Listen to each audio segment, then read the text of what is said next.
nombre de Ediciones Insólitas, que es la editorial que ha editado el libro de Juanma Badenas. Y les digo ya que en primer lugar va a intervenir, aunque no está presente aquí, el periodista Carlos Cuesta, el cual no podía desplazarse por razones de trabajo y nos ha enviado un vídeo grabado. Y luego va a tomar la palabra la también periodista Emilia Andaluz. Vamos ya pues con el vídeo de Carlos Cuesta. Cuidado que lo toquemos.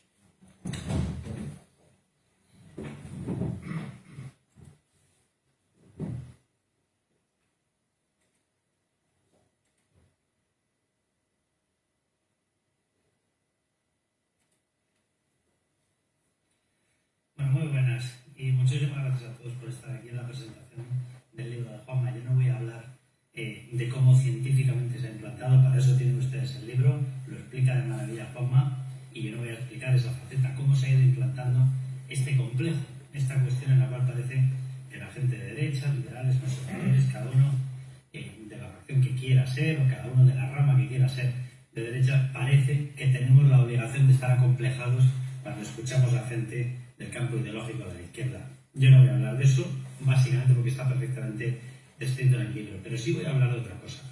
Voy a hablar de cómo se combate, o mejor dicho, o complementariamente, de cómo no lo hemos combatido. Lo voy a decir en primera persona al plural, porque de esta manera habrá gente que se sienta menos implicada. Yo para nada me considero de los que no lo han combatido, sino que todo lo contrario considero que no he hecho más que combatirlo. Pero bueno, vamos a ser generosos y vamos a hablar en primera persona del plural. ¿Cómo se combate? Vamos a ver, la primera regla yo creo que es muy sencilla, y es que si alguien considera que no tenemos derecho a pensar de determinada manera, lo primero que tenemos que hacer es tener derecho a pensar de esa manera. ¿Cómo se plantea, cómo se practica este derecho? Pues pensando.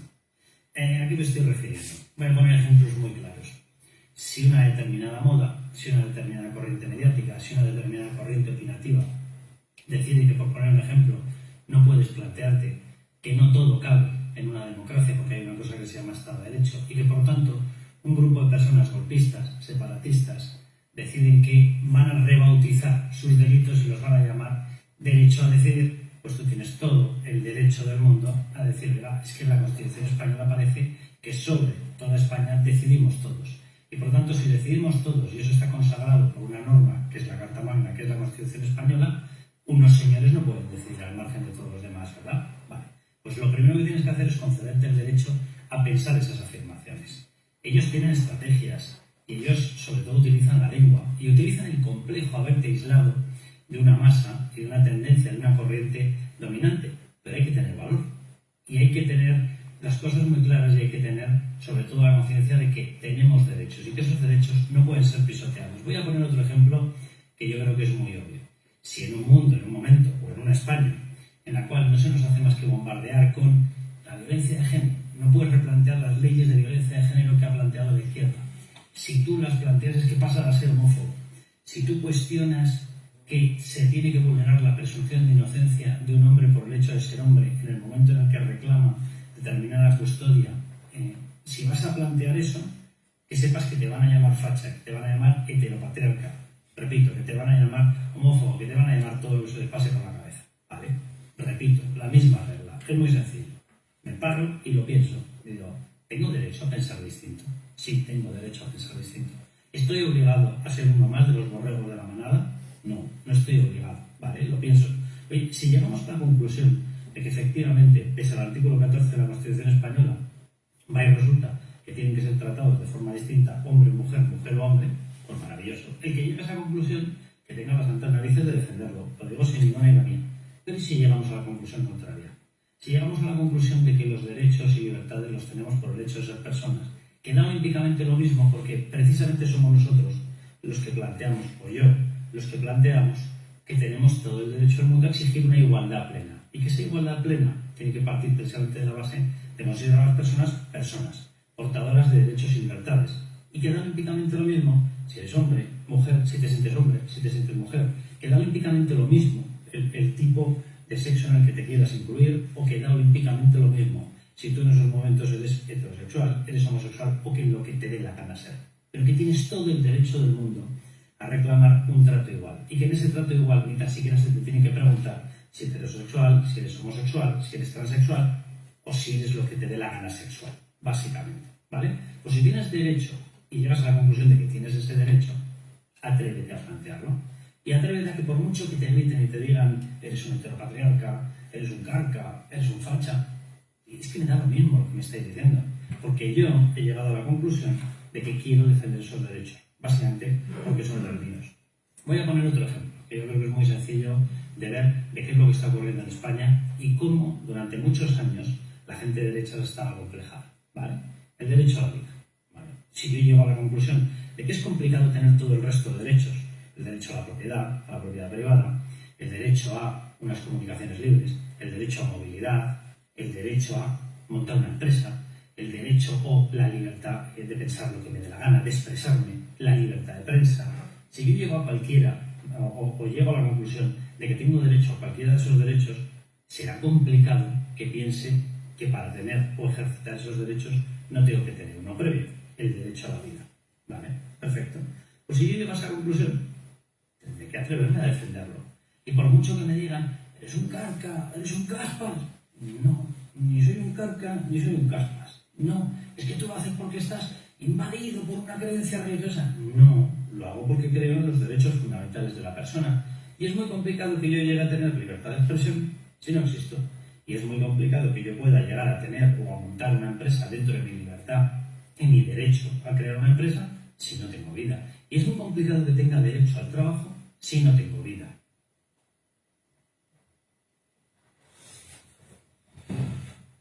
Pues hasta aquí la intervención de nuestro amigo Carlos Cuesta y ahora paso la palabra inmediatamente a Emilio Landaluce, agradeciéndole una vez más su presencia entre nosotros de aquí. Bueno, yo hablar muy brevemente porque yo prefiero preguntarle a Juanma y que responda a ciertas preguntas.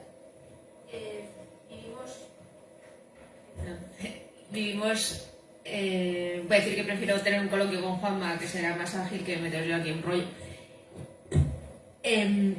A mí me interesa este libro, es aprender un poco los orígenes de lo políticamente correcto, que Juanma va hacia, que habla de las corrientes marxistas.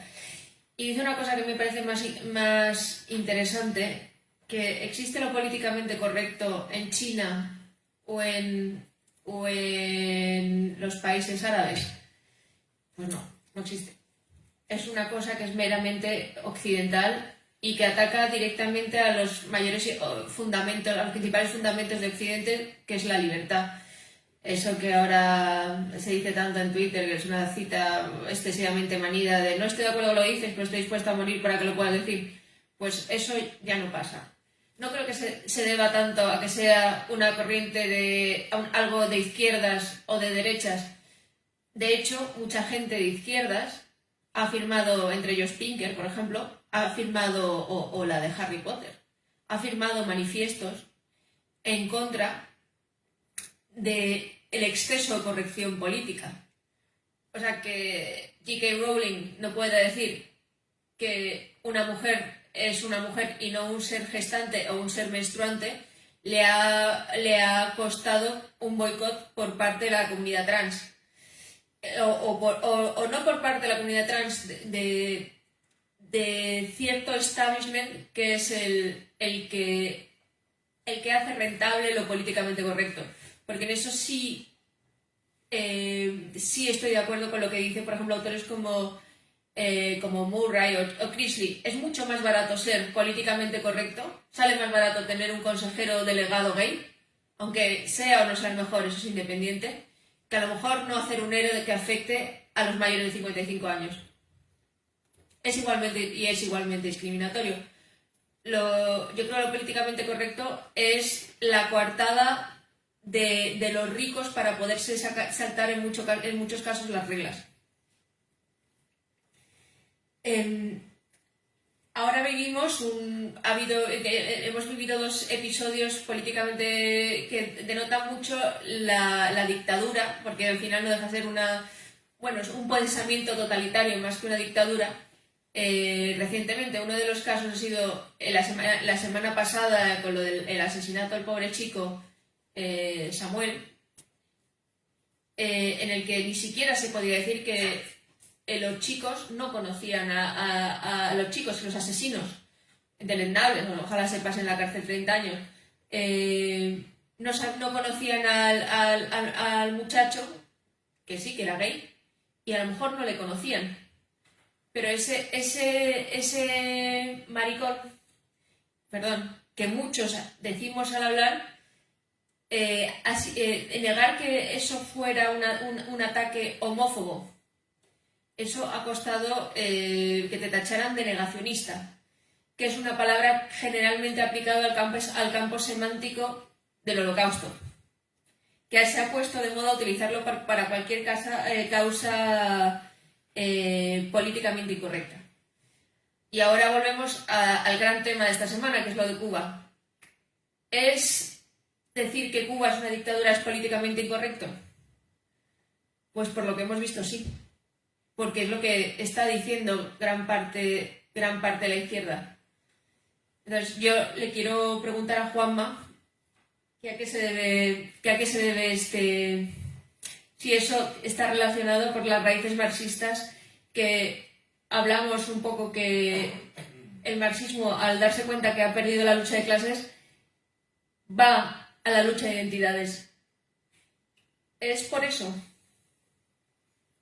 ¿Empezamos el debate ya? Sí, no sé si es el debate, yo estoy de acuerdo con todo. Entonces, las fichas que yo había traído las voy a dejar aquí aparte ya directamente y nos ponemos a hablar directamente, que también es mucho más interesante.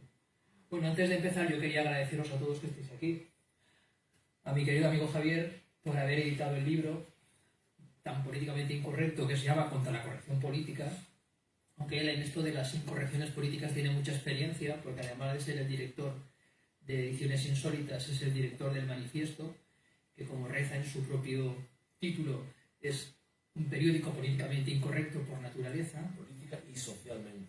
Y socialmente Porque incorrecto. socialmente luego volveré a ello. Y también, por supuesto, quiero agradecer otra vez que Emilia haya querido estar conmigo para la presentación de uno de mis libros. Ya estuvo hace unos meses en Valencia presentando el libro de la derecha. Hizo el esfuerzo de tener que venir en mitad de los confinamientos, porque la verdad es que ha sido muy complicado esto de presentar los libros en esta época, porque entonces nos pilló el confinamiento del primer libro, es decir, el que ahora se está resolviendo por el Tribunal Constitucional si es estado de alarma y confinamiento subsiguiente, estado no justificado por el ordenamiento jurídico. Y ahora nuevamente Emilia tiene la amabilidad de un 14 juillet, día de la toma de la Bastilla. Yo creo que es un día muy acertado para la presentación de un libro políticamente incorrecto, porque como diré luego algunas cosas, todo lo que tenemos es en parte consecuencia de la Revolución Francesa. Y yo creo que lo que está pasando con la corrección política es que quieren darle la vuelta a la Revolución Francesa. Luego diré por qué. Pero bueno, ya entrando un poco a la pregunta que me estaba haciendo Emilia, que tú estabas preguntándome con respecto a Cuba, sobre si se puede decir que Cuba es una dictadura y entonces estamos hablando de una cosa políticamente incorrecta, pues había varios matices. O sea, la corrección política es marxismo puro y duro. Es el marxismo más marxismo que se inventó. Lo que ocurre es que, como decía López Aramburen, que ya en los años 60, en un edificio muy cercano aquí, en la Complutense, dio unos cursos sobre cristianismo y sobre marxismo.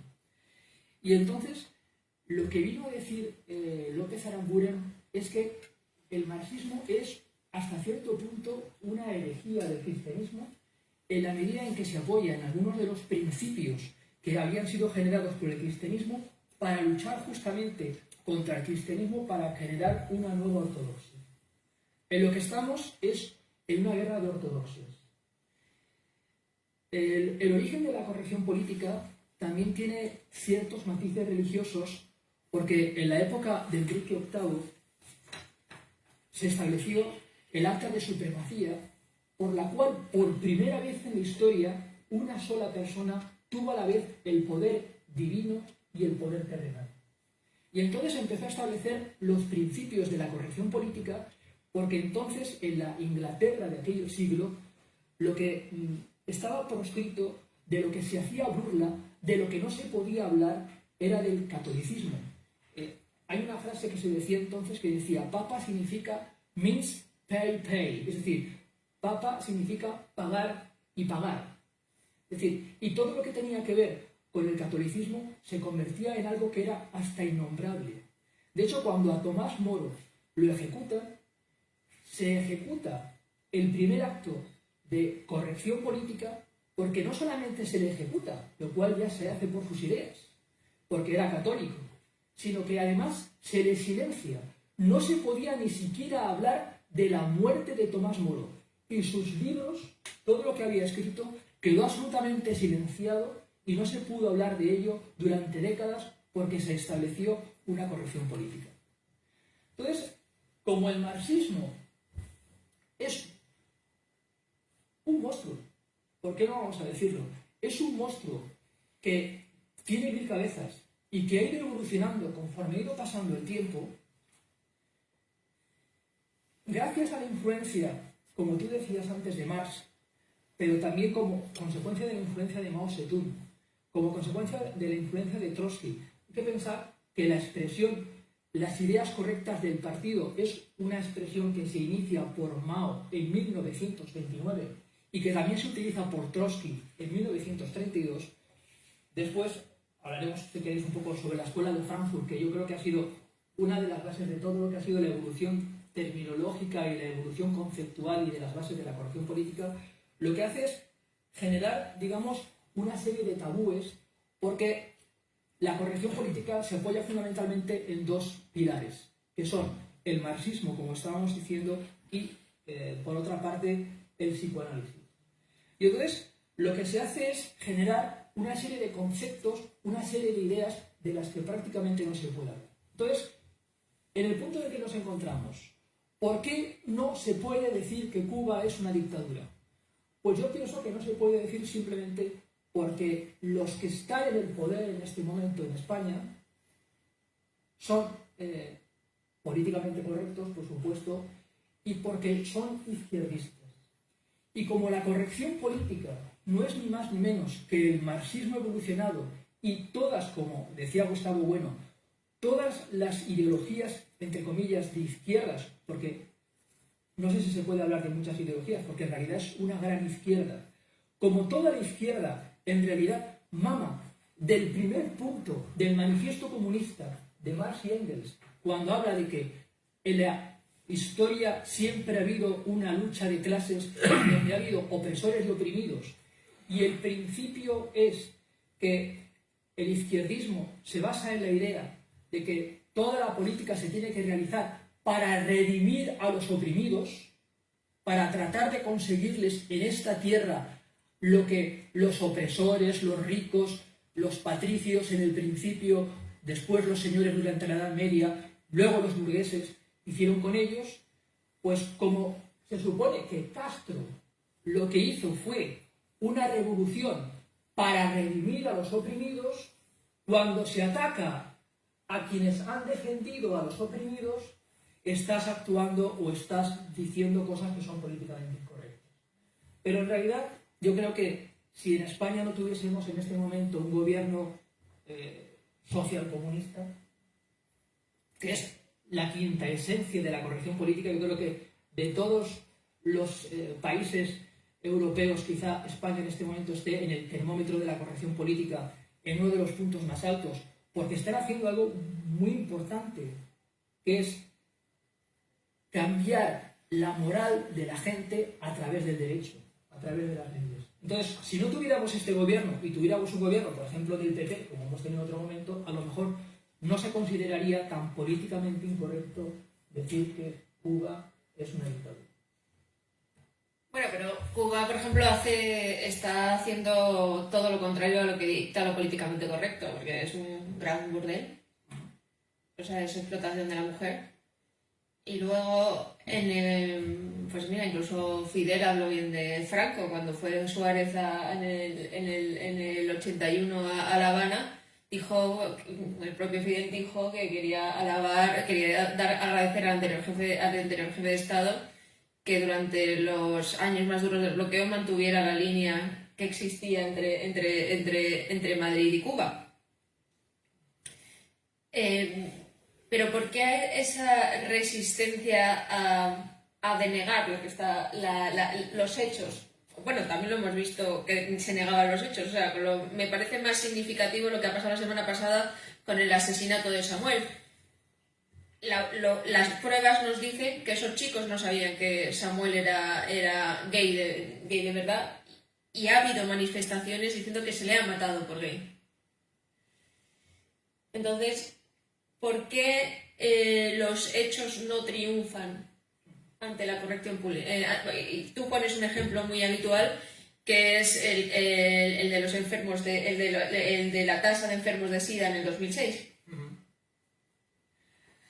Vamos a ver, porque la corrección política es una ideología moral pseudo-religiosa que lo que intenta es transformar la moral de Occidente.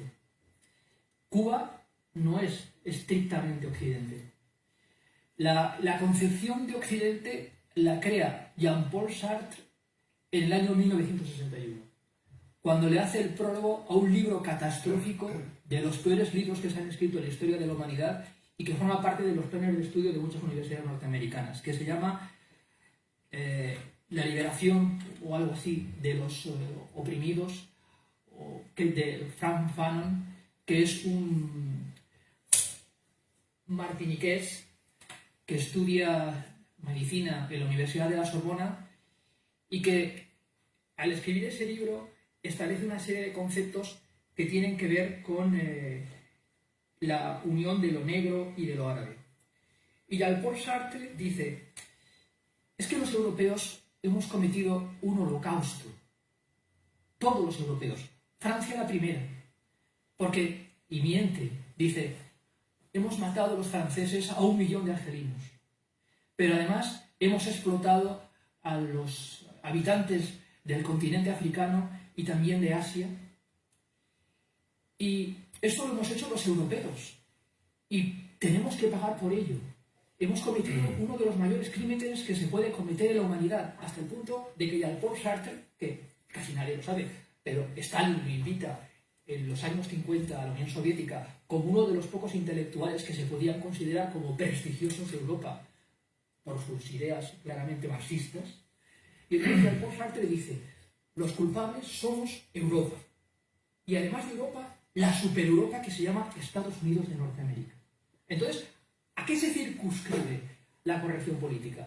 La corrección política solamente se circunscribe a los países que formamos el continente europeo, a Norteamérica y a la otra extrapolación que tiene Europa en el mundo, que es Australia.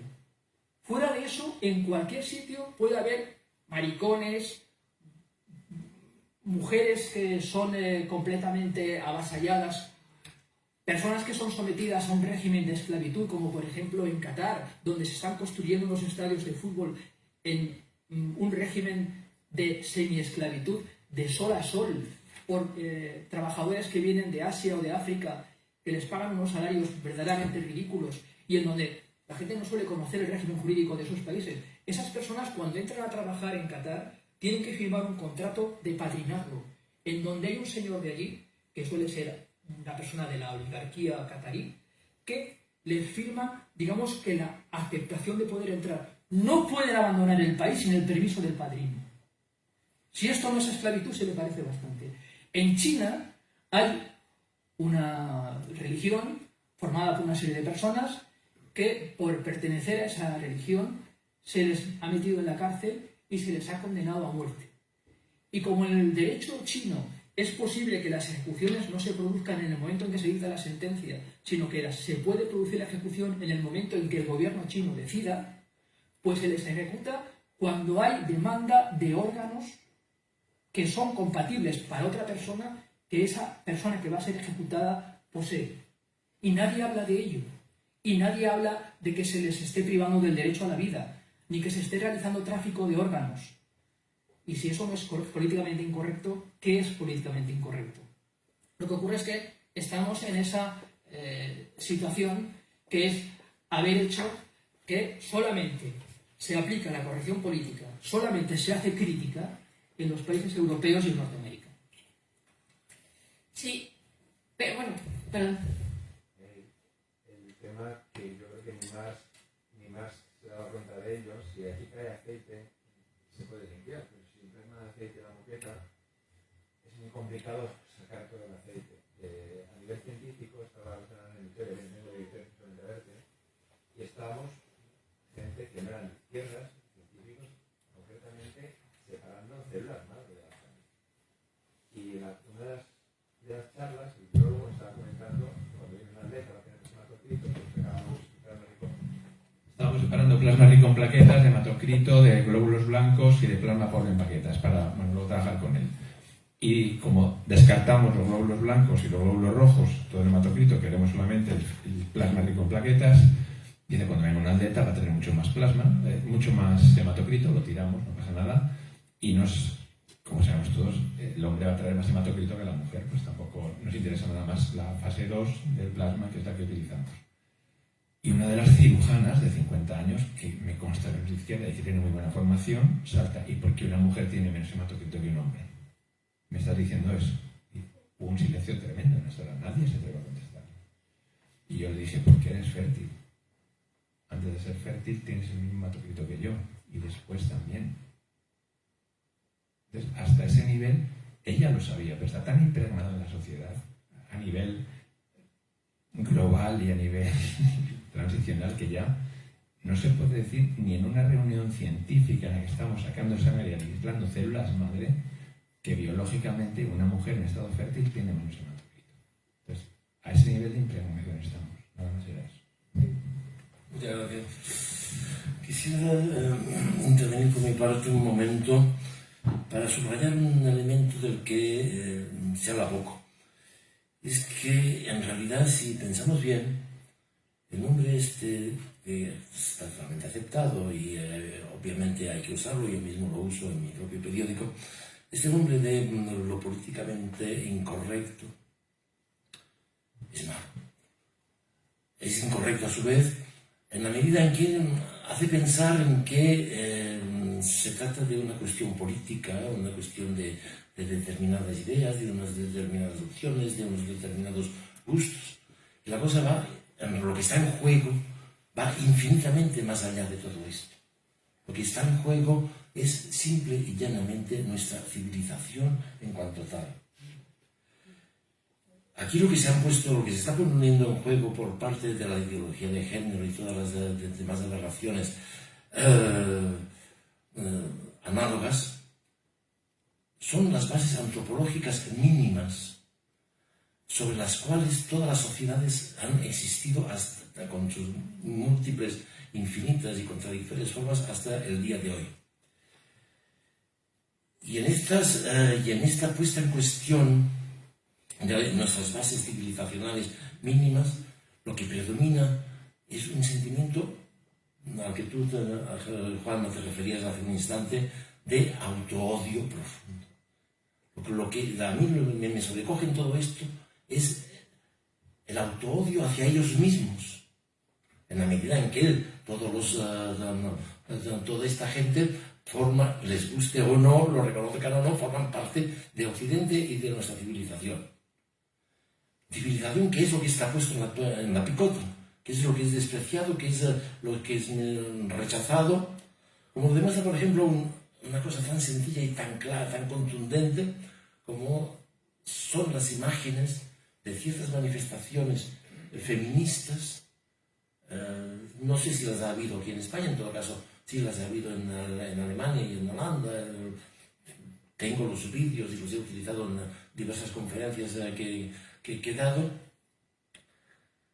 Son manifestaciones en las que las feministas recubiertas con burkas y gritando Allahu Akbar, Alá es grande, defienden el Islam, que les importa infinitamente más que sus propias ideas feministas. Es decir, entre lo uno y lo otro lo que les importa es el Islam. Les da absolutamente igual la situación de la mujer en los países musulmanes. Entonces, ahí es la cuestión fundamental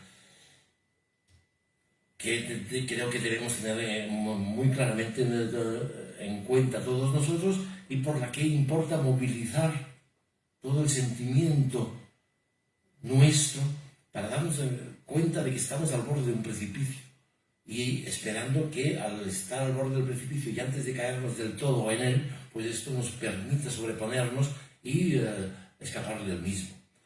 Sabiendo también que le están tirando la cuerda con tanta fuerza y hasta tal punto que yo me pregunto siempre hasta qué punto esta cuerda no se les va a tensar tanto que se va a romper.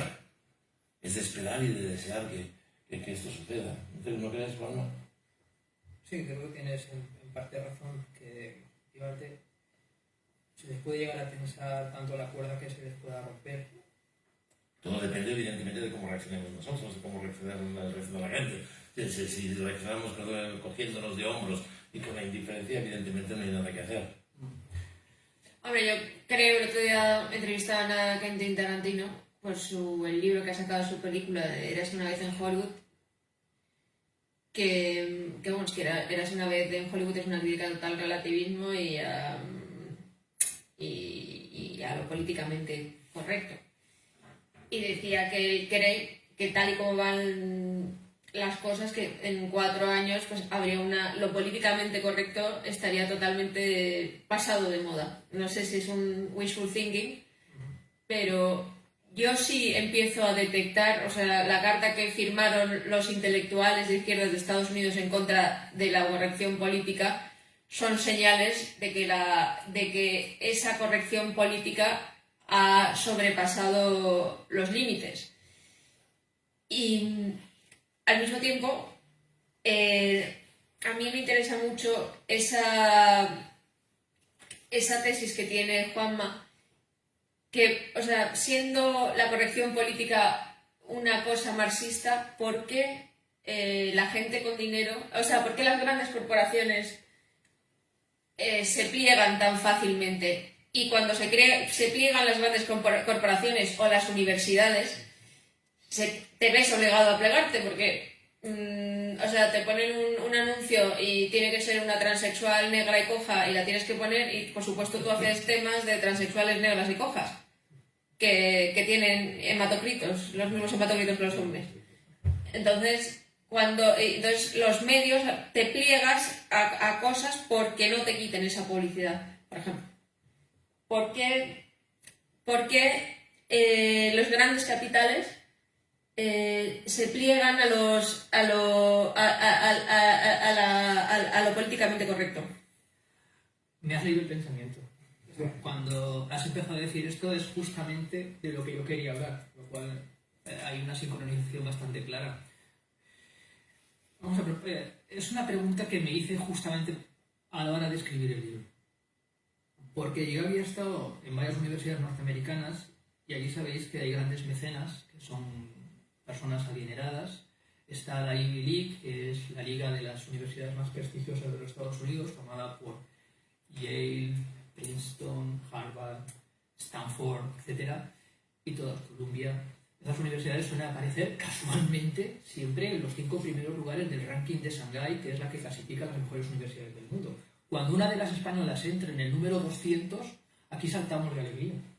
Cuando las 5 primeras suelen ser esas, y a veces se intercala Cambridge y Oxford. Esas son las que suelen estar ahí. Y allí, esas universidades funcionan porque las élites norteamericanas llevan ellas a sus hijos pagando, incluso corrompiendo en algunas ocasiones a los directores de esas instituciones para que sus hijos, que forman parte de ciertas sagas, puedan continuar estudiando en esas universidades. Entonces, me pregunté, ¿por qué la corrección política que la empieza a generar Marcuse allí en la Universidad de Columbia y luego se va a la otra costa y la empieza a desarrollar y la hacen en los laboratorios de ideas de esas universidades que están pagadas por la élite norteamericana? ¿Por qué consintieron que desde los años 40, que es cuando empieza Marcuse a hacer esto, empiezan a consentir que eso suceda?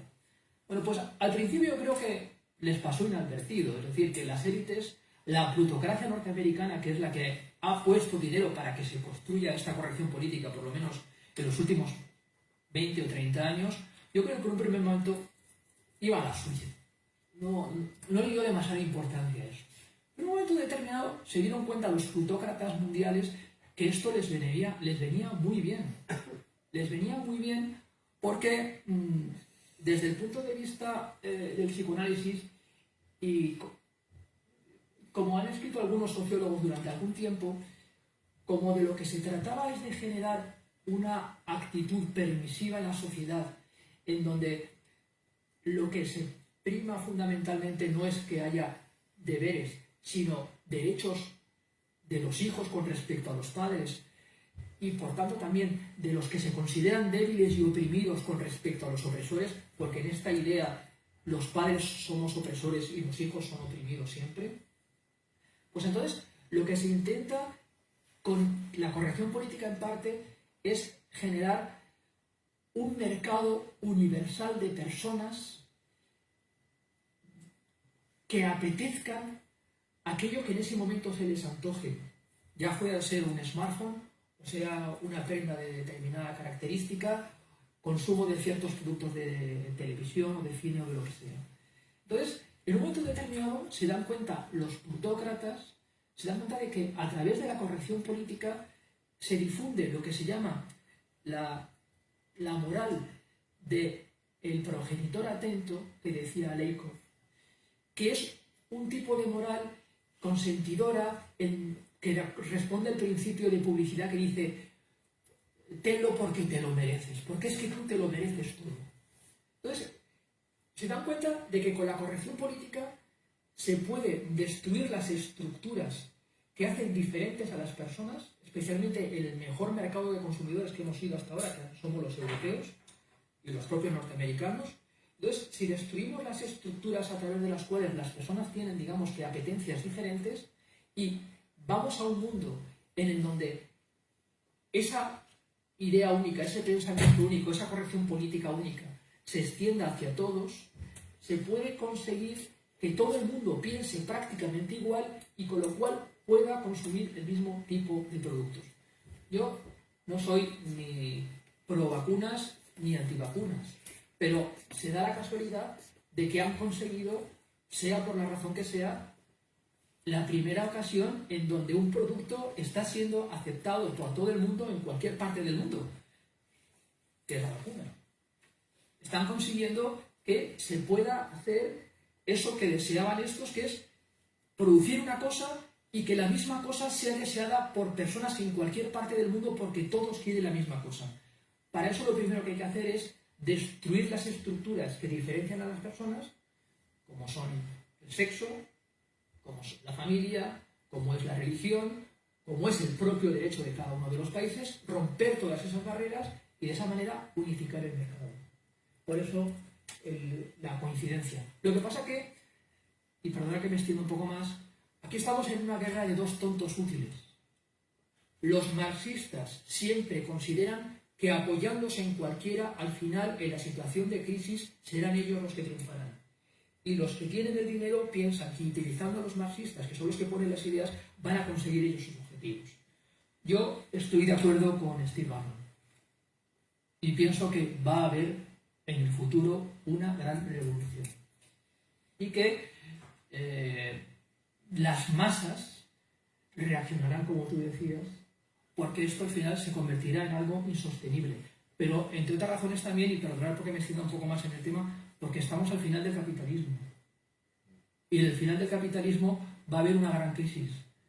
Y, como ya sabéis también, en el gran reseteo, los plutócratas ya han dicho que quieren hacer desaparecer la propiedad. Para desaparecer la propiedad hay que invadir los derechos nacionales. Y eso forma parte del tema de la corrección política. Y perdona que me haya extendido tanto. No. Pero, por ejemplo, esa red, ese mundo de consumidores, o mejor dicho, de usuarios, antes que de ciudadanos, choca un poco con la próxima revolución que va a haber, en la próxima revuelta a los oprimidos, que es el animalismo. porque qué mayor régimen de opresión viven los animales a los que se les mete en una granja, se les mata y tal, y el animalismo está empezando a tomar posiciones muy fuertes. Y en esa línea, digamos, ecologismo, Agenda 2030, el consumo se empieza a penalizar. La gente se compra menos ropa. Entonces, no se está volviendo ya esa agenda políticamente correcta en contra de los intereses de los consumidores. Quizá a lo mejor lo que se pretende es que se consuma menos de ciertas cosas, pero que se consuma más de otras. Yo creo que el consumo de otras cosas se está aumentando. Lo que pasa es que están teledirigiendo la voluntad de los consumidores, que es distinto. No quieren que se consuma carne porque piensan que eso consume oxígeno, porque perjudica al medio ambiente, porque contribuye al calentamiento global. Quizá a lo mejor hay un grupo de personas que les interesa que se encarezcan determinados productos y que de esa manera quede restringido su consumo únicamente para unos cuantos que lo puedan hacer. Sí, pero luego, por ejemplo, la ciencia va en sentido opuesto, ¿no? El gran argumento para no comer carne es las flatulencias de las vacas y tal, y de los cerdos, pues producen muchísimo metano y tal. Pero ahora, simplemente añadiendo una proteína de soja al pienso, pues se reduce un 80% o un 90% las emisiones. Yo creo que al final yo soy optimista, yo creo que la batalla no está tan perdida como dice él. Pero es evidente que aún hay cambiar tanto a la sociedad no es una tarea sencilla. Lo estamos viendo que por mucha matraca que nos han metido los medios con que hemos cambiado en el confinamiento y que nos hemos dado cuenta y hemos descubierto la muerte, pues los chicos les han soltado y se están yendo a juerga como han hecho toda la vida, porque al final la biología manda. Un momento, me parece que hay gente del público Sí. que quisiera intervenir. Perfecto, sin ningún problema, claro. Tú mismo, por ejemplo. Quería haceros unas preguntas.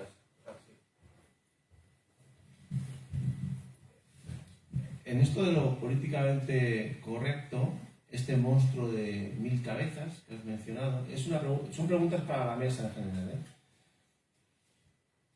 ¿Qué nivel de responsabilidad tienen los dueños de los grandes medios de comunicación? Una pregunta que se deriva de esa, que es, ¿existe un país donde lo políticamente correcto y lo políticamente incorrecto estén suficientemente equilibrados como para hacer un debate abierto sin que a uno le cueste la vida? Y una tercera, en relación con el ranking de Shanghai. Es curioso porque efectivamente las universidades americanas aparecen en los niveles, los puestos más altos, pero también las chinas. ¿Qué interpretación le dais a esto? Desde el punto de vista de lo que estamos hablando. Gracias. ¿Quieres empezar tú, Emilia? Yo de lo de Shanghai supongo porque es que los chinos están creciendo y quieren crear sus propias no tener que depender tanto de Occidente ni de nuestra formación ni de nuestras investigaciones. Perdón, lo complemento. Me refiero a si realmente existe una guerra entre lo políticamente correcto, universidades americanas, contra lo políticamente incorrecto, universidades chinas, o entre lo políticamente correcto, universidades americanas, con otra forma de ser políticamente correcto, universidades chinas. Es a lo que me refería. Por eso, el ranking no deja de ser un campo de batalla. Lo planteo así como este escenario. No, pero mira, yo te voy a responder con el deporte. Imagínate, ahora, por ejemplo, otro día, volviendo otra vez a la biología, había mucho escándalo porque una atleta trans que hace halterofilia, una levantadora de pesas, pues era trans. Entonces, una persona, ella que nunca había logrado clasificarse entre los hombres, no había ganado ni el regional de yo qué sé, de Ciudad Real, es decir, cualquier cosa, pues de repente es la segunda del ranking mundial. O sea, Y nosotros, y por supuesto, eso pasará en las ligas, y lo que será en detrimento de la mujer. Que se explicaba, ahí entraba la ciencia. Si tú te has formado hasta los 19 años, hasta los, no sé cuándo se acaba la votación, durante los primeros años con testosterona, siempre mantienes unos niveles de testosterona. Entonces pasará un poco como pasaba en la República Democrática Alemana, que los chinos cogerán a otros transexuales y nos ganarán. Se aprovecharán de nuestras debilidades. Y yo, o sea, nuestras debilidades no, de nuestra buena fe, o sea, porque todo el mundo tiene derecho a a intentar ser feliz, aunque luego no lo logres, pero bueno, a intentarlo por lo menos. Pero yo creo que ese va a ser el problema, porque ellos no pierden el tiempo, ellos sí tienen que formar un equipo científico, pues no se tienen que preocupar que el 50% sean mujeres. Y tienen que vigilar la cuota de catedráticas, ellos van a lo mejor y ya está. No sé si eso juega a su favor. Yo tengo una opinión distinta. Yo creo que hay una alianza entre China y los grandes magnates del mundo. Estoy no seguro porque no puedo tener las pruebas, y yo sin pruebas no puedo afirmar nada, menos siendo jurista. Pero desde mi punto de vista, las reglas del juego han ido cambiando progresivamente en los últimos años. En el año 2008, yo organicé aquí con la Fundación Ramón Areces unas jornadas sobre prospectiva y sobre la crisis de esos años, la crisis económica.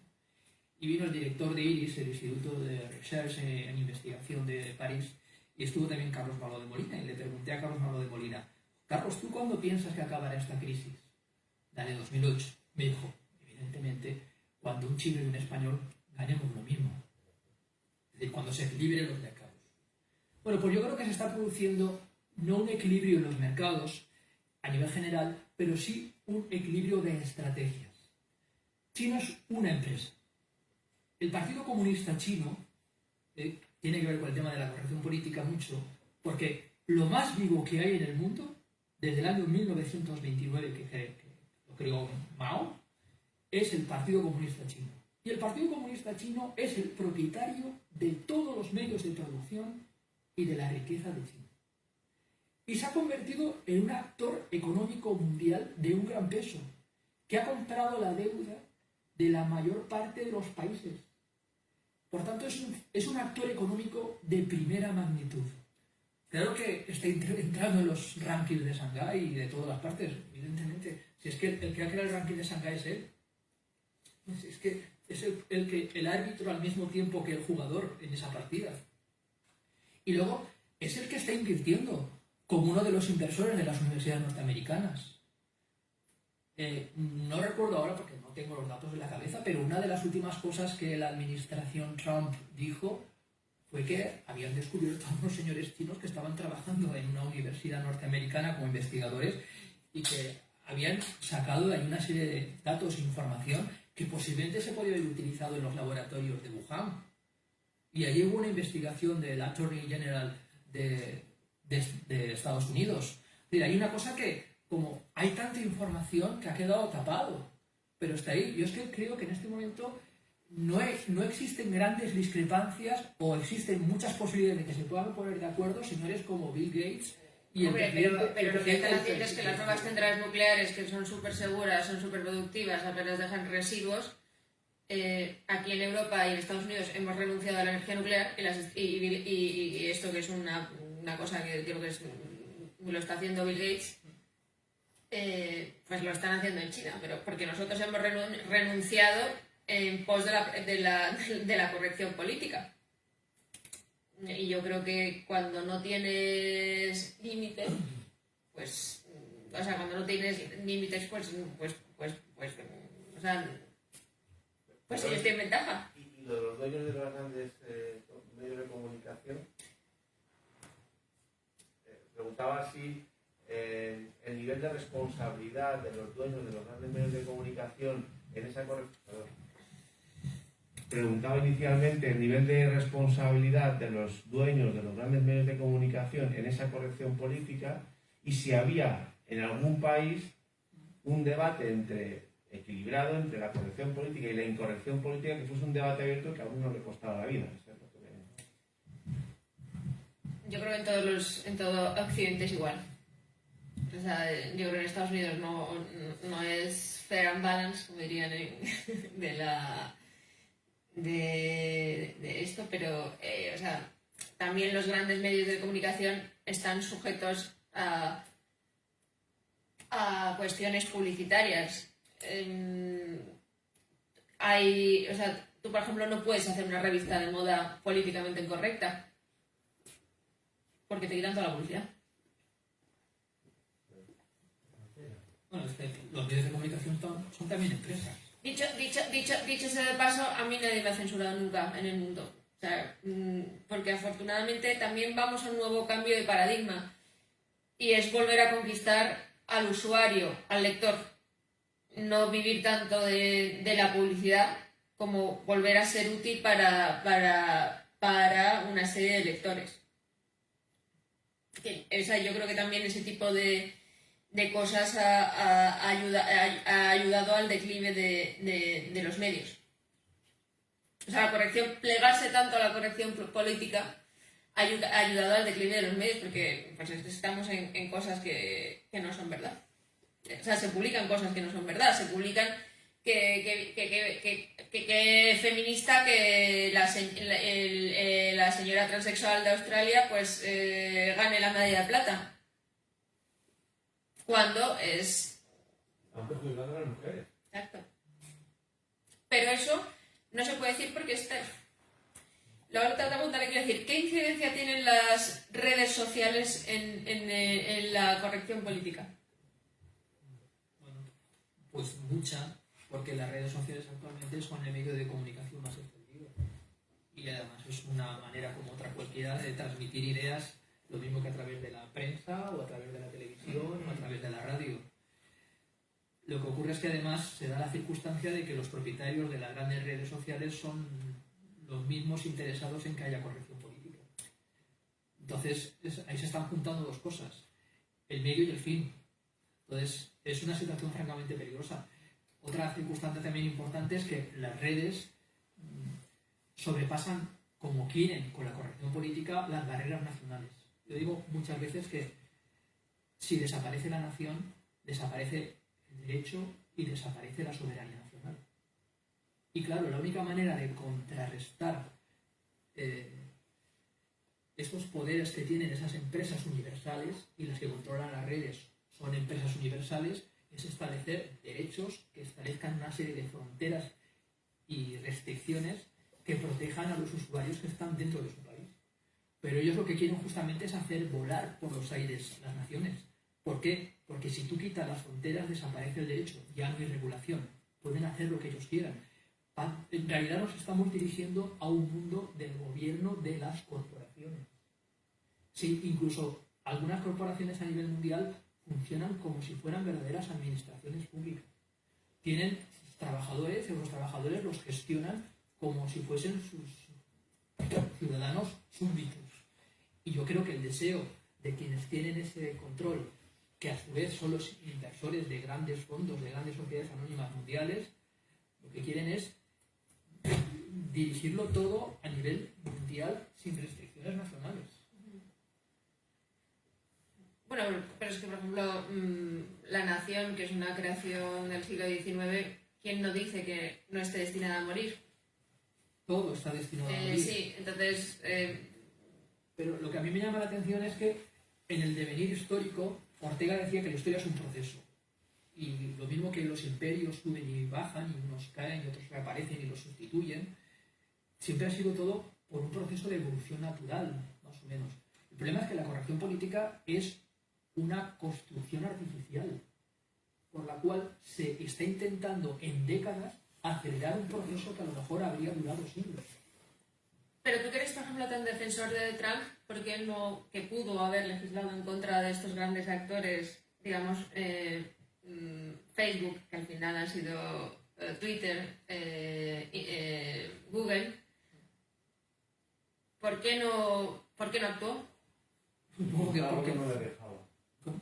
Facebook es una herramienta de política exterior de los Estados Unidos de América. El Pentágono le dijo al presidente Trump que no podían renunciar a esa herramienta de política exterior porque era una red social que le permitía entrar en todos los hogares del mundo. Entonces, ahí Donald Trump, que quería trocear Facebook, pero el Pentágono le dice que no pueden renunciar por el momento a esa herramienta de política exterior. Bueno, pero ahora tienen TikTok metido en su casa. Trump lo prohibió.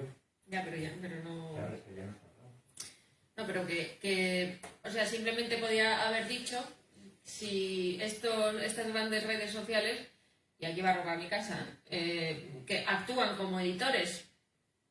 O sea, porque deciden lo que se publica y lo que no se publica, pues que tengan responsabilidades de las cosas que se dicen. O sea, cuando no se publican cosas que sea verdad, pues que paguen, igual que nosotros pagamos por las mentiras que hemos publicado. Ese ha sido su error. Con Twitter, con la censura y con la edición de las redes sociales han cometido un error de que todavía no son conscientes, porque es la parte donde toda la sociedad sí está reaccionando. En el caso de las redes sociales, hayan cometido un error gravísimo los globalistas, la censura en Twitter. Es un gravísimo error y se han dado cuenta, o todavía se están dando cuenta del error cometido. Y ese es el punto de inflexión que llevará a esta hora de los enanos en la que vivimos a transformarse en una hora de los patriotas. Porque es globalismo versus patriotismo. Es el duelo por el relato. Una sociedad en especial ha permitido que el relato fuese manejado. Y han llegado a enanos los globalistas. Pero ahora hay una contestación, que es la de los patriotas, a la hora de los enanos. Es el relato, tu versión de los hechos. Hemos dado, o han dado por bueno, versiones. Se ha dado por bueno que un hombre dice que es una mujer. ¿No? Yo puedo decir que soy extraterrestre. Bueno, yo prefiero decir que soy hija de Mancio Ortega. Pero... No, bueno, claro, yo. Pero que dentro de la autodeterminación, porque no hablar de la autodeterminación de la identidad, porque es solo de la identidad sexual. La cuestión es que llegará el día en que tengamos que desenvainar la espada para decir que el prado es verde. Bien, pues ese día ha llegado. Estamos ya en la batalla ya por la biología. Estamos ya en el punto inaudito de qué es un hombre, qué es una mujer, cuando es biológicamente claro. Entonces, esta cuestión es disputar el relato hasta conquistar el relato, recuperar la versión de los hechos, que han distorsionado completamente, agregando minorías para alcanzar el poder y desde el poder anular al individuo, el gran enemigo junto con la familia, porque ¿qué es la familia? Una escuela de vida. Somos sus enemigos, los individuos y las familias. Somos sus enemigos. Y el objetivo está claro. Destruirnos. La hora de los enanos. Que decía José Antonio Primo de Rivera hace mucho tiempo, él hablaba de una hora de los enanos. Y la estamos viviendo esa hora de los enanos. Y ahora habrá que subvertir la hora de los enanos, derrotar a estos enanos y dar una hora de los enanos. Se ha pronunciado una palabra que me parece absolutamente clave, la de la autodeterminación. ¿Por qué no hay autodeterminación? Porque no la puede haber. Porque no existe la autodeterminación. Es decir, filosóficamente hablando, en el fondo último de todo esto hay lo que Heidegger llamaba la metafísica de la subjetividad. Es decir, la creencia de que el individuo es todopoderoso. Tú te referías hace un rato a la famosa Revolución Francesa, cuyo desdichado día festejamos los que lo festejan en el día de hoy. A partir de ahí se instaura la idea del individualismo, del individuo como centro del mundo. Un individuo que no puede existir si no existe otra cosa, si no existe el pasado, si no existe la lengua. La lengua no la creamos. El hecho, la facultad de dar sentido a las cosas, no la creamos, no la engendramos, nos viene dada, nos aparece. Y sin la comunidad no existiríamos. Y esto es lo que que es las ideas a las que con ello estoy poniendo en jaque son las fundamentales que están diluidas en nuestra sociedad. Y no sé si siempre la lucha contra lo políticamente correcto las tiene realmente las toma realmente en serio o no. Yo creo que la solución es lo que tú estabas diciendo, es la defensa del individuo. Y van a ser los enanos. Cuando José Antonio Primo de Rivera escribe aquellos cuando se revelan los políticos de la época posterior a la dictadura de Primo de Rivera, y él dice, los enanos son todos los que han querido derribar a Miguel Primo de Rivera, que fue el que hizo la construcción, digamos, de una España que mejoró, que tuvo además un consenso político en aquella época bastante grande, porque incluso personas de la UGT apoyaron la dictadura de Primo de Rivera. Que ahora estamos en una época de enanos distinta, en la medida en que los individuos sí somos enanos en comparación con esos grandes controladores del mundo de los que hemos estado hablando antes. Lo que pasa es que nos necesitan, porque somos consumidores. Si nosotros dejamos de consumir, si dejamos de hacer lo que ellos quieren, no les salen las cuentas. Y por otra parte, lo que estaba diciendo antes Javier, es cierto, lo que no se puede es ir en contra de la razón. Hay una frase que dice un psicólogo social norteamericano que se llama Hayek, que dice: es más fácil vivir con una mala lógica que con un mal sentimiento. Y la corrección política se basa en eso, se basa en sentimientos y va en contra de la lógica.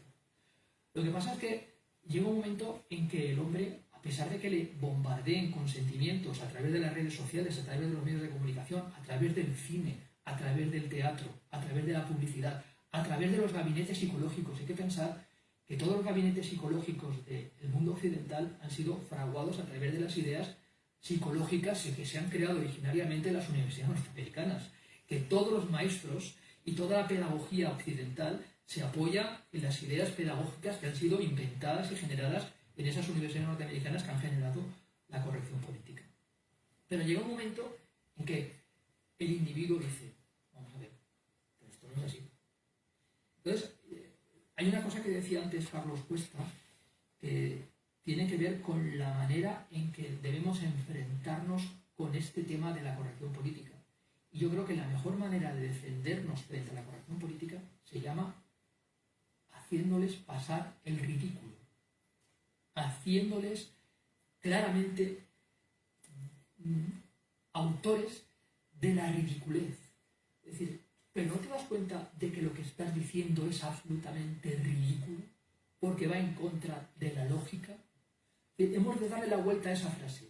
Sí que se puede vivir con un mal sentimiento, si es un mal sentimiento que te han fabricado ellos, defendiendo la lógica.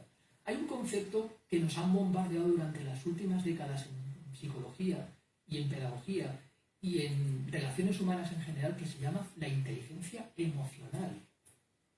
Antes del tema de la inteligencia emocional, los parámetros de valoración de la inteligencia de las personas eran de carácter objetivo. Ahora se dice que la inteligencia emocional tiene que ver mucho con la empatía respecto de situaciones relacionadas con otras personas. Y han falseado los parámetros de inteligencia. La lógica no tiene por qué ser empática. Por tanto, si no es empática, ya no es políticamente correcto. Pero, sin embargo, como decía Sócrates, como decía Rein también, como decía Nietzsche, lo que nos hace comunes a todos los hombres es la razón. Por tanto, para defendernos ante la corrección política, lo que tenemos que hacer es apelar a la razón. No intentemos utilizar, y ahí me rebato yo a mí mismo con respecto al libro de la derecha, me lo he replanteado, no tenemos que luchar planteando una nueva ideología. Basta simplemente para derrotar la corrección política con utilizar la razón y la lógica de los hechos y apoyar, por supuesto, la ciencia. Si hacemos eso y le ridiculizamos y decimos, pero ¿no te das cuenta que lo que estás diciendo es absolutamente ridículo? Es la única manera que creo que de momento podemos hacer para defendernos de la corrección política. Hombre, yo creo que mientras es el capital, el dinero, sabes que... O sea, si, pues mira, el otro día había una gran polémica porque una profesora no sé si creo de Harvard o, no sé, o de NYU, acaba de publicar un libro en el que carga con un compañero contra un compañero de estudios raciales que basa toda su teoría en que Aristóteles era negro, en que Aristóteles iba a Egipto y como Egipto está en África y en África todos son negros, toda la filosofía occidental en realidad está basada en un expolio que hicimos de la cultura negra. Entonces esta señora fue a ver al rector y dijo que he ido a ver a y esto no hay pruebas. Aristóteles se murió antes de la creación de la biblioteca de Alejandría, con lo cual no puedo robar nada de la biblioteca de Alejandría. O sea, es una gilipollez, dejó en rico al tío. Pero el rector dijo, bueno, es que esta es su visión de las cosas. Y por supuesto el Departamento de Estudios Negros siguió teniendo, de estudios culturales raciales o como se llame, siguió teniendo más dotación que esto. O sea, es que yo a veces me lo pregunto, es que a lo mejor lo inteligente es pasarse a la corrección política que te den pasta. Y yo creo que mucha gente lo ve así. Yo conozco a mucha gente que dice no, pero si yo pienso igual que tú, pero me quito líos. A ver, mira, te contesto muy rápido. Yo soy juez de la Federación Mundial de Culturismo, de la IFB hace 30 años. Estamos en 201 países, el último topo.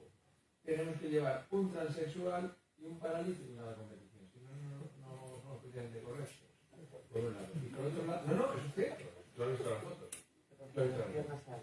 Y además fue en Valencia hace 2 semanas.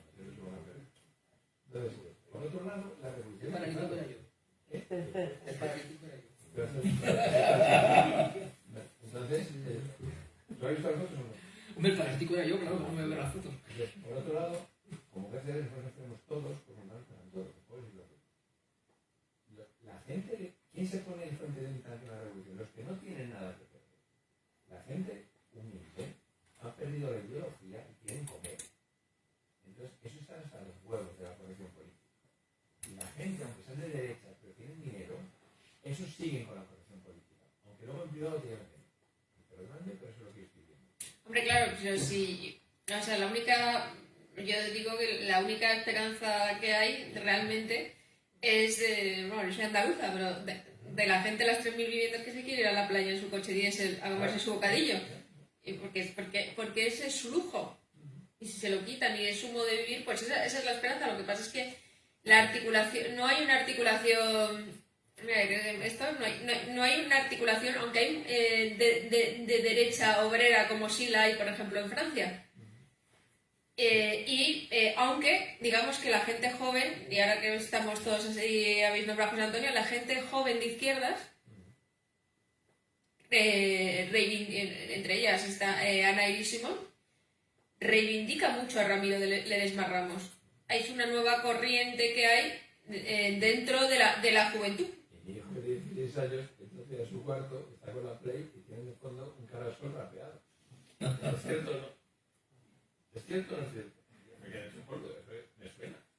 Entonces, hay una nueva revolución de la gente joven que no sé exactamente cómo y de qué manera, pero que el tema ha empezado a funcionar, claro, pero como todas las revoluciones van a tirar los que no tienen nada que hacer. Hay otra cuestión, y es que estamos también sufriendo una revolución tecnológica que no está siendo capaz de, pese a lo que nos están diciendo algunos, que es totalmente mentira, reponiendo a través de puestos tecnológicos los puestos de trabajo que destruye la tecnología.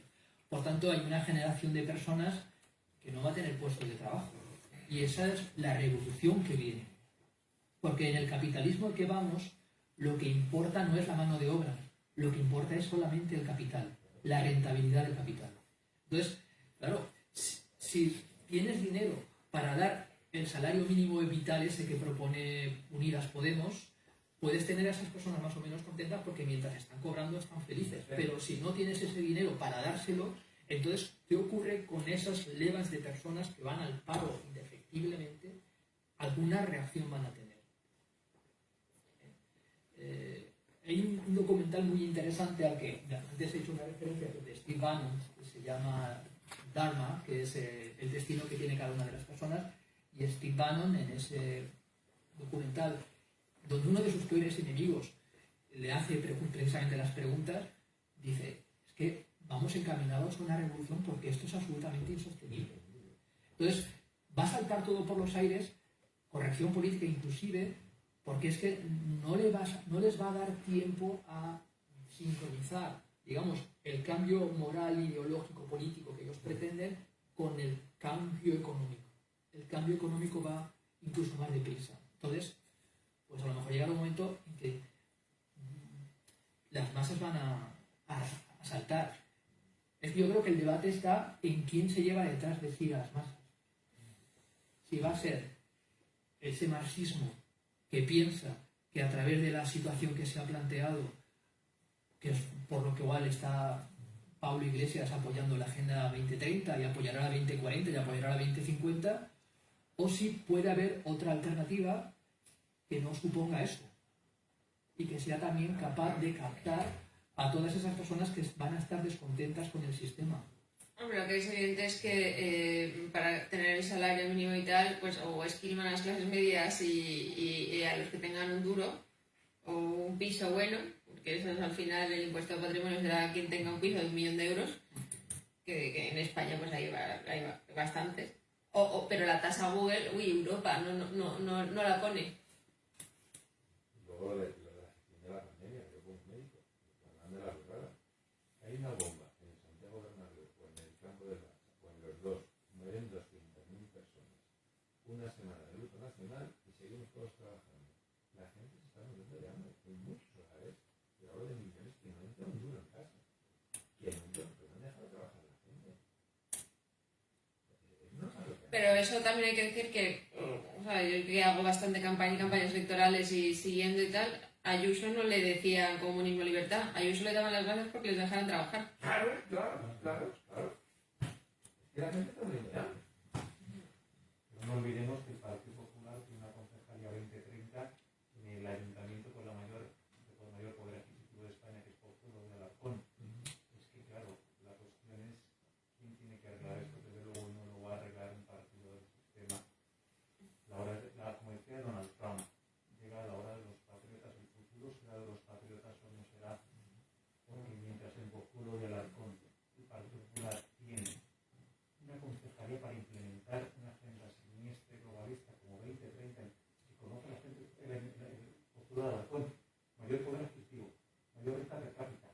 No, los practicantes, absolutamente, no saben lo que están votando. Un ayuntamiento que perpetra una agenda contra el individuo, la vida, la familia y la paz. Esta es la cuestión. Por tanto, si hay una solución, el futuro será de los patriotas. Incluso más superando el debate de la izquierda. Pues yo es que yo prefiero, yo soy súper española y no es que me sienta ni orgullosa de ser española, me gusta ser española y punto. O sea, el orgullo de ser español me da igual.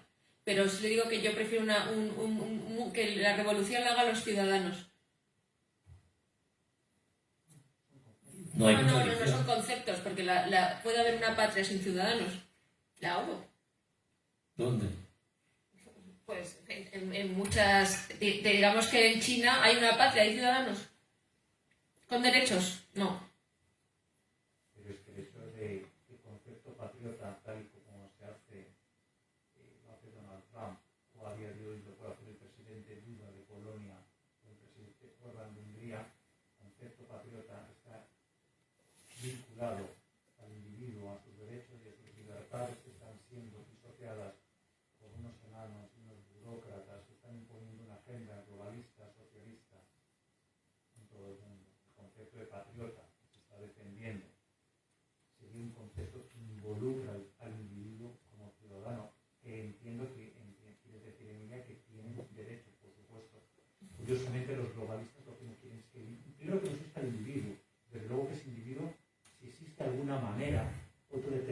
fuese lo que él quiera ser, no tenga derechos.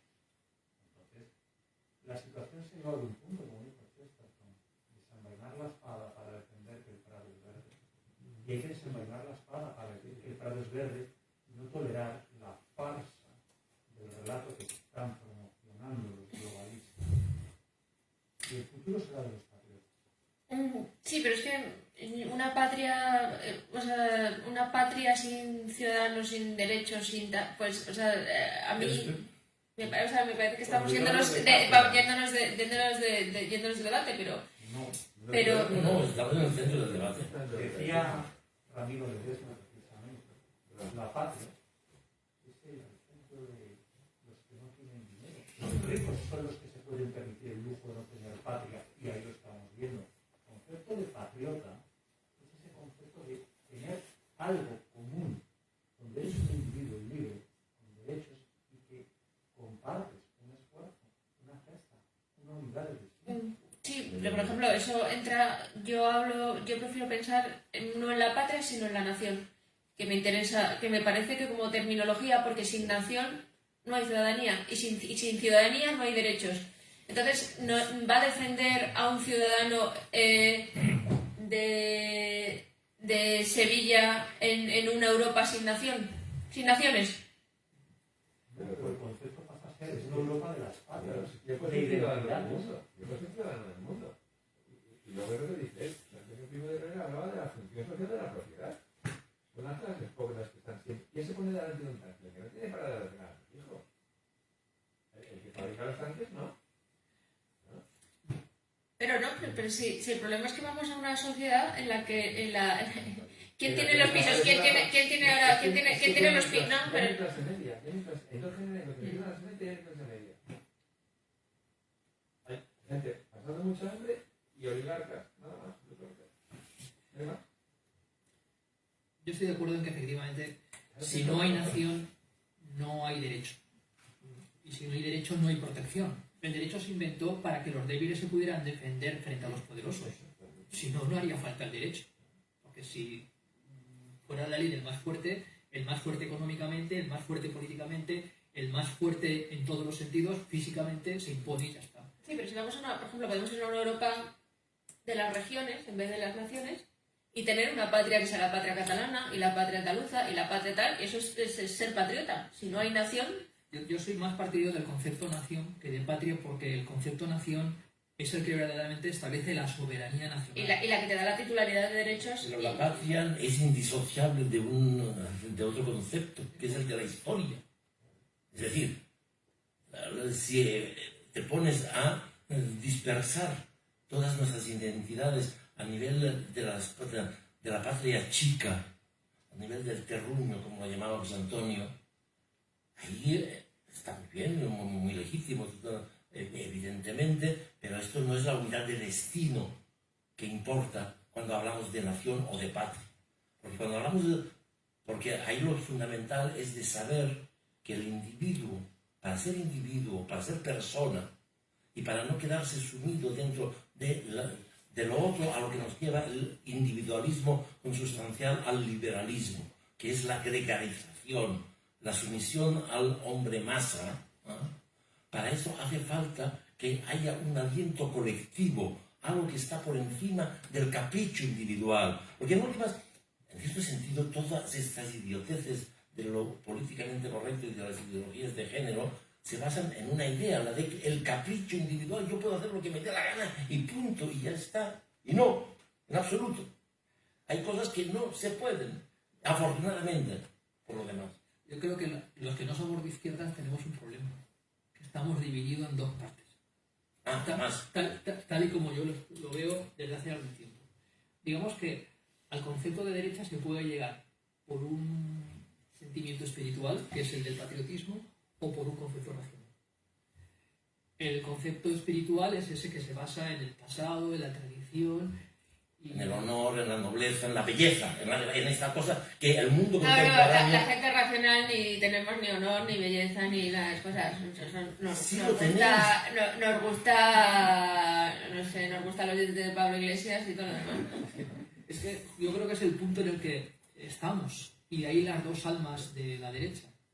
Entonces, hay unos que podemos decir, no, lo que se trata es de que todo el mundo entienda que el mejor ecosistema que se ha inventado hasta el momento para la convivencia y la defensa de los derechos de los individuos es la nación. Pero llegamos a ello como concepto racional. Y luego, José Antonio, que se apoya en la idea de Ortega, que dice un proyecto sugestivo de vida en común, cuando José Antonio también dice es una unidad de destino, el universal, es un proyecto sugestivo hacia el futuro, un destino, habla de futuro, y para que haya futuro, Ortega decía lo que hace falta es que haya ilusión. El Imperio Romano no se consiguió, dice Ortega, solo porque el ejército romano, porque las legiones romanas tenían mucha fuerza y se impusieron. No, porque crearon una ilusión colectiva, racional, de que era mejor ser ciudadano del Imperio Romano que ser otra cosa. Y la gente aceptaba el derecho romano, aceptaba la racionalización romana y aceptaba la imposición militar, se aquietaba aquello porque era lo mejor que se podía ser en ese momento del mundo. Bueno, pues el mejor ecosistema que se ha inventado desde la Revolución Francesa, desde el 14 Juillet de 1789, hasta ahora de momento, sin que haya nada que nos hayan ofrecido que lo sustituya, los plutócratas tampoco, los globalistas tampoco, nos quieren ofrecer ese mundo global. Pero como he dicho en alguna ocasión, a nadie se le ocurriría pedir su derecho a la seguridad social a las Naciones Unidas, ni la educación de sus hijos a las Naciones Unidas, ni la pensión de su futuro a las Naciones Unidas, sino que se lo pedimos al Estado-Nación. Por tanto, mientras no haya nadie que nos ofrezca un concepto jurídico-administrativo de desarrollo económico y de derechos individuales, de protección de los derechos y de las libertades, que mejore al que nos proporciona la nación después de lo que pasó en la Revolución Francesa hasta ahora, que nos ha costado mucho. ¿Por qué no piensas en la Revolución Francesa? El Estado-Nación existe desde antes de la Nación Francesa. Pero de la manera que racionalista. Lo que está en juego ahí es otra visión del mundo. Pero ahí, mira, Gustavo Bueno hacía distinción en nación histórica, nación política. La nación política nace con la Revolución Francesa. Que sí, que por supuesto que significa un paso adelante en la afirmación del Estado de la Nación, pero no hay que limitarlo ahí. Y además no puedes hacer abstracción de todo lo demás que es consustancial al Estado liberal, al materialismo y al individualismo que nos quita el aliento vital, el aliento en la existencia, que es el mundo contemporáneo, ese mundo contra el que yo me he alzado en el manifiesto contra la muerte del espíritu, que es lo que ha dado pie por lo demás al periódico en el que tú mismo eres el primero en escribir. Es decir, aquí lo que está en juego es la falta de sentido, es la destrucción del sentido y la destrucción de la belleza. Nuestro mundo es feo, materialmente insoportablemente feo. Basta salir a la calle y ver los edificios que nos rodean. Ya no hablemos de la destrucción del arte que están emprendiendo los adalides del denominado arte contemporáneo. Es la primera época del mundo, de la historia del mundo, en que se sucede un fenómeno como el hecho de que en el lugar de la belleza se pone la fealdad. Punto. Y esto es algo absolutamente estremecedor. Cuando hablo de la destrucción del sentido, que es a esto en lo que estoy pensando. Sí. Es a esto a lo que me refiero. Y no estamos en desacuerdo, ni Emilia ni yo contigo. Lo que ocurre es que hemos de encontrar un lenguaje común que sea aceptado por una gran mayoría para que podamos enfrentarnos a lo que se nos viene. Lo que sucede es de que hay una parte de la derecha que está encantada con el mundo contemporáneo. Y hay otra parte de la derecha que lo detestamos profundísimamente y que hacemos una impugnación a la totalidad. Ahí está toda la cosa. Otra cosa es que prácticamente, políticamente, nos tengamos que entender y no lo entendemos. Por supuesto. Pero que hay una diferencia, una confrontación de principios es evidente. Está claro que hay que cerrar las 7 llaves en la tumba del Cristo. Lo tenemos evidentemente claro. Pero yo tampoco veo que haya tanto conflicto entre nación y patria. Se pueden aunar los conceptos. Yo tengo un poquito de interés. No tengo por qué echar. Yo quiero mirar la Constitución, quiero dar un paso atrás y para tomar el pulso. Hacer las cosas bien, con belleza, evidentemente. Como la belleza dependa de Pedri, vamos a poner. Digo, que es lo más parecido a la nación que tenemos en la selección. De 4 años no va a haber visión de futuro nunca. El problema está en cuando nos adentramos en conceptos indeterminados. ¿Qué es la belleza? ¿Qué es el hálito que nos viene? ¿Qué es el hálito que nos viene del espíritu? Pero hay que dejar precisamente, tenemos que tener la fuerza suficiente de saber que el mundo está indeterminado, que no tenemos un referente fijo que nos guíe en nuestros pasos en la existencia y aceptarlo con todo el coraje y todos los riesgos que ellos representan, e incluso con todo el aliento y la fuerza que una cosa así nos tendría que dar, si fuéramos lo suficientemente fuertes, por supuesto. Bueno, estas son las cuestiones que desarrollo por lo demás. El tema es que, volviendo otra vez al tema de la corrección política, como la corrección política es todo sentimiento y evanescente, contra eso podemos oponerle otra cosa evanescente. Por supuesto. Por supuesto. Y en la que estemos muchos de acuerdo, claro. Claro, a mí me gustan. Sí. Contra Hay otra eso palabra. podemos, creo yo, lo has mencionado antes, lo que para mí es la clave, es el humor. Es demostrar que son entes de risión. Te puedes indignar, creo que no es un arma muy útil la indignación, creo que es mucho más útil el humor y la lógica. Pero eso lo puede hacer quien no pueda ser cancelado. El problema que tiene el directivo en mi empresa, que ha permitido que ahora tengamos una serie de cursos por la diversidad, porque nos certifican en diversidad y hay que poner fondos de pantalla con la bandera gay, es opcional de momento, pero acabará siendo obligatorio.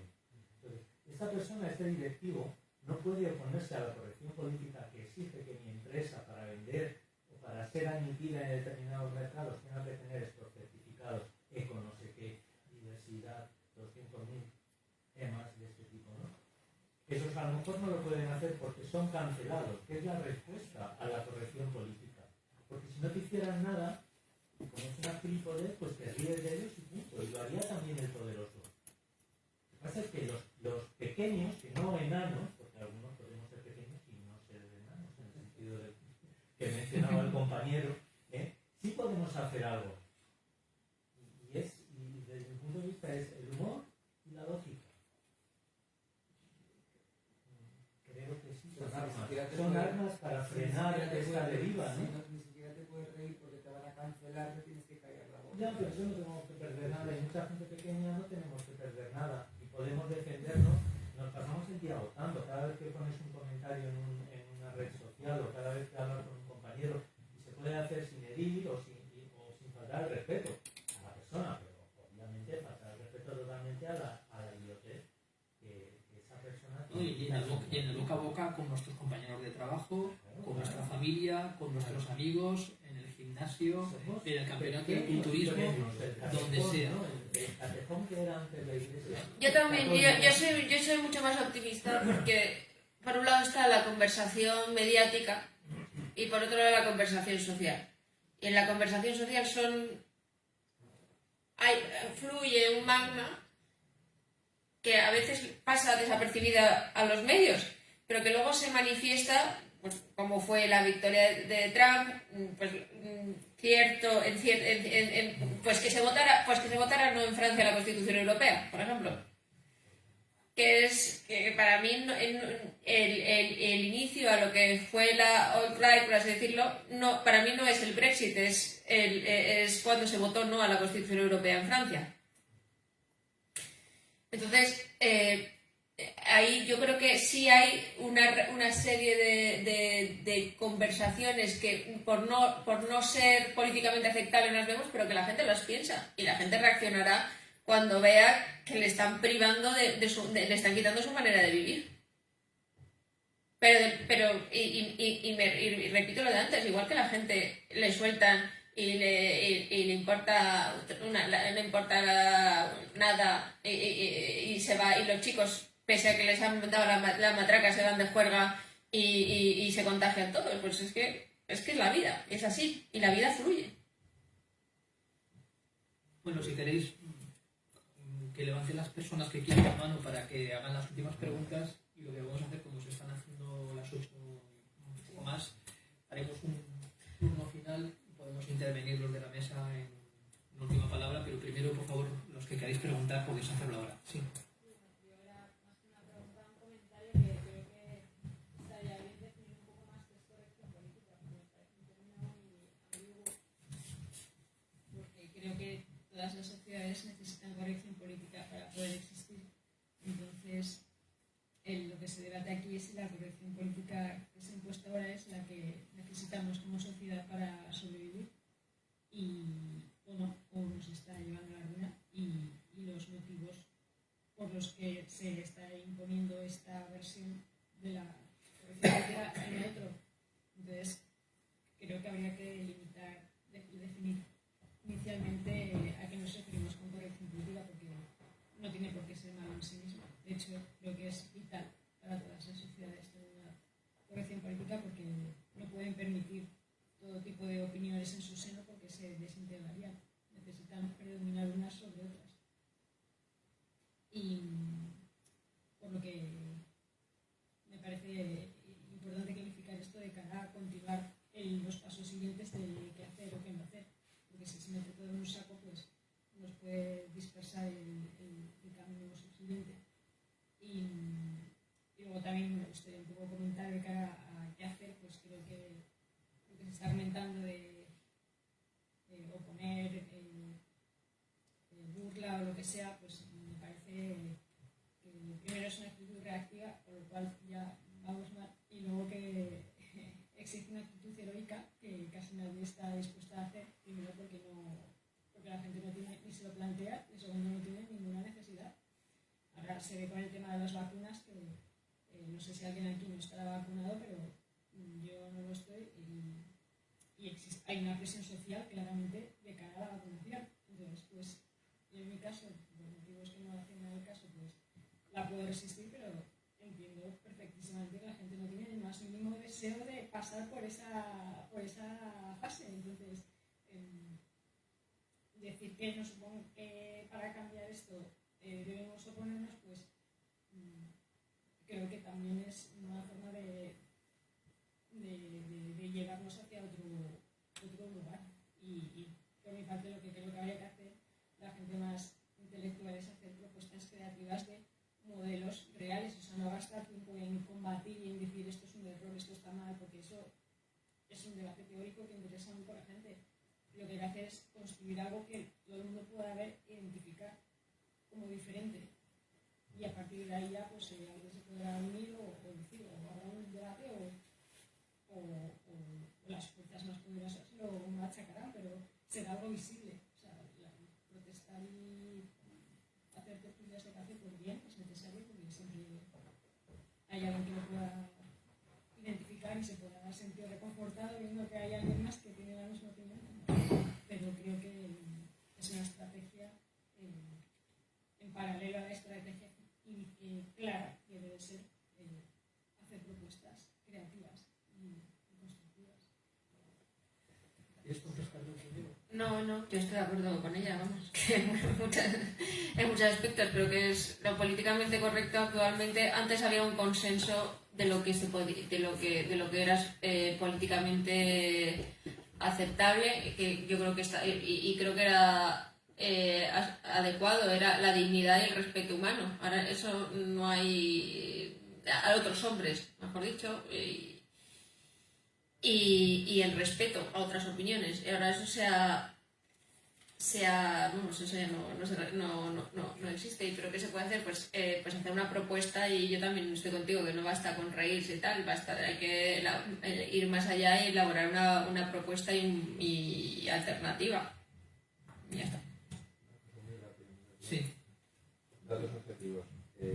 Casi es que vamos a dejar que ya varias preguntas contestamos, porque es que si no nos liamos y no acabaremos nunca. Pero si parece algo, haces la siguiente pregunta tú. La corrección política es una moral impuesta. Siempre ha habido corrección política, como tú dices, estoy totalmente de acuerdo contigo. Antes he comentado que Enrique VIII fue el que estableció con el acta de supremacía una corrección política contra el catolicismo en Inglaterra. Y después le ha habido más, el macartismo también fue corrección política. E indudablemente en España durante el franquismo hubo también su corrección política, el nacionalcatolicismo. Es decir, que siempre ha habido una corrección política. Lo que ocurre es que ha habido veces en que la corrección política se veía muy claramente de qué autoridad provenía y era más o menos clara la forma en que se imponía esa moral y los influjos que tenía, y correspondía de alguna manera a un ciclo histórico de evolución natural de la propia sociedad. Y la corrección política que hemos detectado que se está imponiendo ahora, vemos que es una construcción que se nos está tratando de imponer y que va en contra de los principios racionales y naturales que se habían detectado hasta ese momento por parte de la ciencia. El ejemplo más claro de todos es la negación del sexo en favor del género, que es una construcción abstracta proveniente de la lingüística que se ha querido trasladar a la diferenciación entre las personas, al margen completamente de los principios científicos. Es decir, la historia de la evolución de la ciencia humana ha ido siempre por una línea recta en progresión. Y sin embargo, de repente hace un quiebro y en vez de ir hacia arriba, va hacia abajo. Es decir, se contradice los principios de la propia ciencia. Hasta el punto de que tenemos que hacer un poco como Galileo Galilei, es decir, el por se mueve. Es decir, yo sé que no es así, pero me como el concepto género, aunque yo sé que tengo un sexo, o una casa como cualquiera tiene el suyo. Es decir, cada uno tiene el suyo. Tenemos nuestro sexo y nos quieren construir un concepto distinto. Y después, todo lo que tiene que ver con toda esa corrección de la que no te puedes salir. ¿Qué hay que proponer una alternativa? Claro, la de la ciencia. No dejar que la corrección política va en contra de los hechos y de la ciencia. La alternativa es simplemente decir, diga usted lo que quiera, pero que hay dos sexos, hay dos sexos. Como le ha pasado a ese profesor de biología de un instituto, no sé si es madrileño, de Málaga, que le han dejado sin sueldo por decir que biológicamente existen dos sexos. Eso es ir en contra de la corrección política, porque la corrección política lo que niega es la propia ciencia, niega los hechos. En la corrección política el hecho es lo que menos importa, lo que importa es el sentimiento. Tú no puedes decir eso porque me estás ofendiendo. Y después otra cosa, también hemos tenido a lo largo de la historia una evolución en favor del desarrollo de los derechos y libertades de las personas. Y de repente con la corrección política eso cae, la libertad de expresión cae. Y lo que se hace es limitar la libertad también ideológica. Si tú piensas de una determinada manera, ya no puedes. La libertad de asociación, no te puedes asociar si no es políticamente correcto. No puedes escribir si no es políticamente correcto. Por tanto, hay un retroceso en la historia. Creíamos que hasta ahora íbamos hacia arriba y de repente nos encontramos hacia abajo. Entonces yo creo que la alternativa es esa. Y cuando decimos la ironía, que no la burla quizá, la ironía quiere decir es que lo que usted está diciendo no se da cuenta de que no tiene ningún sentido. No es que nos estemos burlando, es que estamos diciendo, no me engañe. ¿De verdad usted se cree lo que está diciendo? ¿Usted de verdad piensa que no existen los sexos?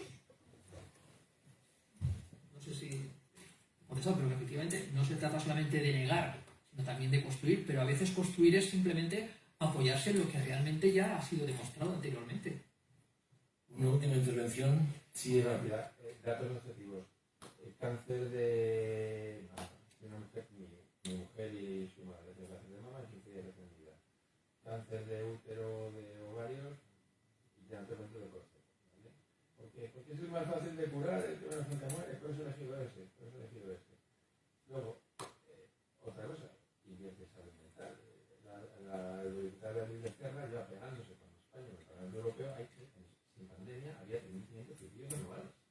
Y mueren 80 mujeres al año por violencia de género. No digo que esté bien, tocar otro tema también. Entonces, que hay factores económicos que ofrecen una cosa potencialmente. Y luego el tema del sexo. Llevando un informe con el sexo como poco, género masculino. Sexo poco, pero género masculino. Lo de los suicidios es una tradición de no publicarlo en los medios. Vale, ¿y por qué? Para que no haya efecto contagio. ¿Qué me dice contagio? ¿Y qué es lo demás que hay? Yo dejaría libre acceso al Prozac. ¿Alguna pregunta más en el público? ¿No? Pues si queréis cerramos ya Sí, las sí, intervenciones. Si queréis... Yo no quiero nada más que decir. Renuncio el uso de la palabra. Yo sí. Javier, Emilia. Gracias. Tampoco. Bueno, pues yo también voy a renunciar para no cansar más. Simplemente agradeceros a todos que hayáis venido y bueno, estamos a vuestra disposición donde nos veáis y donde nos encontréis y sobre todo muchas gracias a los que habéis venido de más lejos, algunos desde Valencia, otros desde Vitoria y no sé los demás, pues supongo que desde donde sea. Muchísimas gracias y buenas tardes.